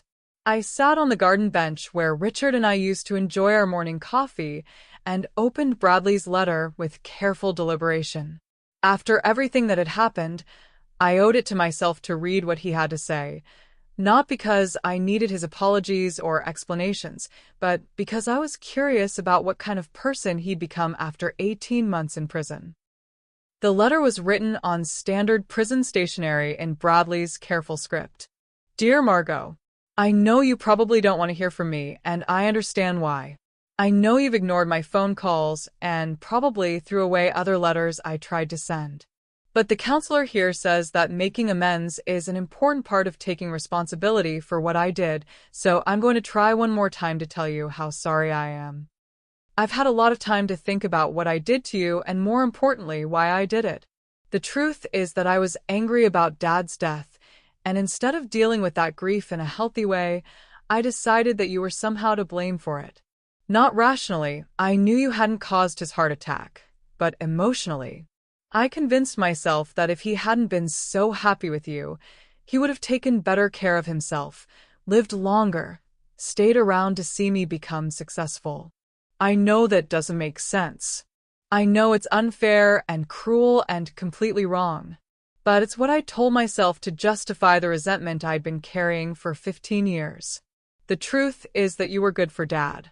You made him happier than I'd ever seen him, even when I was a kid, and it was just the two of us. You brought laughter and warmth and intellectual companionship into his life in a way that I never could. And instead of being grateful for that, I was jealous. I was jealous of how much he loved you. I was jealous of how easily you fit into his world of books and ideas and academic conversations. I was jealous of the way you could make him smile just by walking into a room. And I was especially jealous of the fact that he'd chosen you over me, which wasn't really true, but it's how it felt. So when he died, and I suddenly had the power to hurt you the way I thought you'd hurt me, I took it. I told myself I was just claiming what was rightfully mine, but really I was trying to punish you for being loved more than I was. What I didn't understand then, and what I'm only beginning to understand now, is that love isn't a competition. Dad, loving you didn't mean he loved me less. Your happiness didn't diminish mine. Your place in his life didn't threaten my place. But by the time I figured that out, I'd already destroyed everything. I'd lost my freedom, my business, my money, and most importantly, my integrity. I'd become exactly the kind of person Dad would have been ashamed to call his son. I know I can't undo what I did to you. I know there's no apology that could possibly make up for the pain I caused or the months of uncertainty and fear you must have endured. I know that saying sorry doesn't give you back the time you lost or repair the damage I did to your sense of security and belonging. But I want you to know that I understand now what you meant to Dad and what he meant to you, and how sacred that relationship was. I want you to know that I'm genuinely sorry. Not just because I got caught, not just because I'm facing consequences, but because I finally understand how much I hurt someone who deserved only kindness and respect. I also want you to know that I'm proud of how you fought back. It took me months to piece together everything you did, the ghost stories, the smells, the way you systematically exposed every aspect of my fraudulent business practices.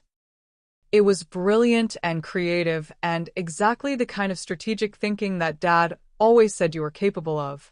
You could have just hired a lawyer and fought me in court. Instead, you made me the architect of my own destruction. You let my own arrogance and criminality destroy me while you built an airtight case that ensured I'd face consequences for everything I'd done, not just what I'd done to you. Dad would have been so proud of your intelligence and your strength. And he would have been ashamed of my stupidity and cruelty. I don't expect you to forgive me. I don't expect you to write back or visit or have anything to do with me ever again. I just wanted you to know that you won, not just legally or financially, but morally. You proved that kindness isn't weakness, that patience isn't passivity, and that underestimating a librarian is one of the stupidest mistakes a person can make. I hope you're happy in the house that's rightfully yours. I hope you've found peace and purpose and maybe even love again. I hope the foundation you started helps other people the way you wish someone could have helped you. And I hope that someday, when enough time has passed and when I've become a better person than I was, you might be able to think of me without anger. Not with forgiveness necessarily, but without the pain I caused you. You were never the problem, Margot. You were always the solution. Dad knew it, and now I know it too. With genuine remorse and deep respect. Bradley. I read the letter twice, then folded it carefully and put it back in its envelope. It was a good letter. Honest, thoughtful, taking full responsibility without making excuses or asking for anything in return. It showed genuine insight into his behavior and real appreciation for what he destroyed. But it also came too late to change anything meaningful between us. I believed that Bradley was genuinely sorry. I believed that he'd grown and learned and become a better person during his time in prison. I even believed that he'd eventually make something positive out of his life once he was released. But I also knew that some relationships, once broken, can't be repaired simply because the person who broke them has evolved. The damage Bradley had done wasn't just to me, it was to the entire foundation of trust and family connection that might have existed between us. And that foundation, once destroyed, couldn't be rebuilt just because he'd had a change of heart. I walked back into the house and sat down at Richard's old desk, where I'd been working on correspondence for the foundation. After thinking for several minutes, I wrote a brief response. Bradley, thank you for your letter. I can see that you've put a lot of thought into understanding what went wrong between us, and I appreciate your honesty about your motivations and actions. I'm glad to hear that you're using your time in prison constructively and that you've gained insight into the choices that led you there. Personal growth is always worthwhile, regardless of circumstances. I want you to know that I don't carry anger toward you anymore. What you did was terrible, but holding on to resentment would only hurt me, not you. I've moved forward with my life and found happiness and purpose that don't depend on your actions or attitudes. I also want you to know that your father loved you deeply, despite your mistakes. He was disappointed by some of your choices, but he never stopped hoping that you would find your way to becoming the person he knew you could be. Perhaps your time in prison will help you become that person. I won't be maintaining contact with you going forward. Not out of cruelty, but because I've built a good life that doesn't include you, and I see no reason to change that. But I wish you well in your efforts to rebuild your character and eventually your life. The foundation I created in Richard's memory has helped many people who face situations similar to what I experienced. In that sense, some good has come from the harm you caused. I hope that knowledge brings you some peace. Take care of yourself. Margot. I sealed the letter and set it aside to mail the next day. Then I returned to my garden, where the roses I'd planted were already showing signs of taking root in the rich soil. By evening, the new plantings were watered and mulched, and the garden looked more beautiful than it had since Richard's death. As the sun set and the first stars appeared, I sat on our old bench with a glass of wine and thought about the strange journey that had brought me to this point. 1.5 years ago, I'd been a broken, grieving widow who thought her life was essentially over. Now I was a financially secure philanthropist running a successful foundation and living exactly the life I wanted to live. Bradley had tried to destroy me, but instead he'd forced me to discover who I really was when everything comfortable and familiar was stripped away. He tried to erase my marriage to Richard, but instead he'd helped me honor that marriage by proving I was worthy of the love Richard had given me. Most importantly, he tried to write me out of the story of the Delaney family, but instead he'd made me the author of a new chapter, one where victims of elder abuse had resources to fight back, where kindness was backed by strength, and where underestimating quiet women proved to be a very expensive mistake. As I sat in the garden that Richard and I had planned together, surrounded by roses that would bloom for years to come, I felt something I'd never experienced before, complete satisfaction with who I was and what I'd accomplished. Bradley was right about one thing. I had won. Not just in court or in terms of money or property, but in the deeper sense of proving that I was strong enough to survive his worst efforts to diminish me. The phone calls had stopped months ago. The desperate letters had dwindled to nothing. Bradley had finally accepted that I wasn't going to rescue him or forgive him or welcome him back into my life. And I was perfectly fine with that. Some stories don't have happy endings for everyone involved.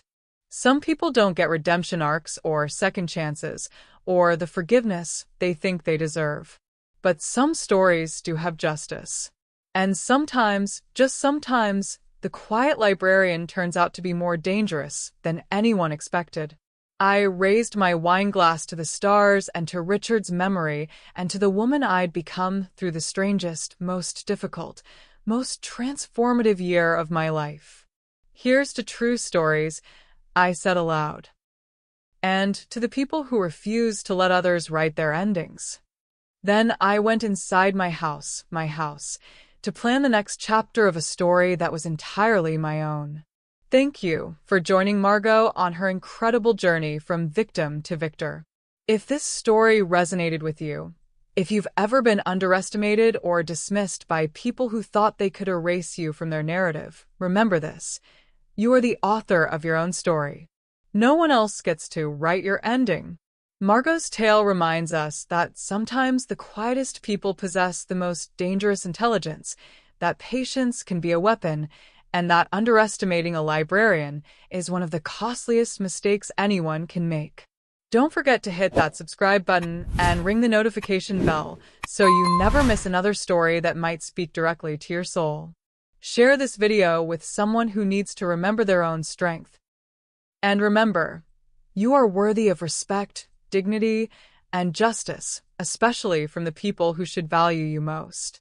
Until next time, keep writing your own story with courage, intelligence, and the unshakable knowledge that you are stronger than anyone who tries to diminish you.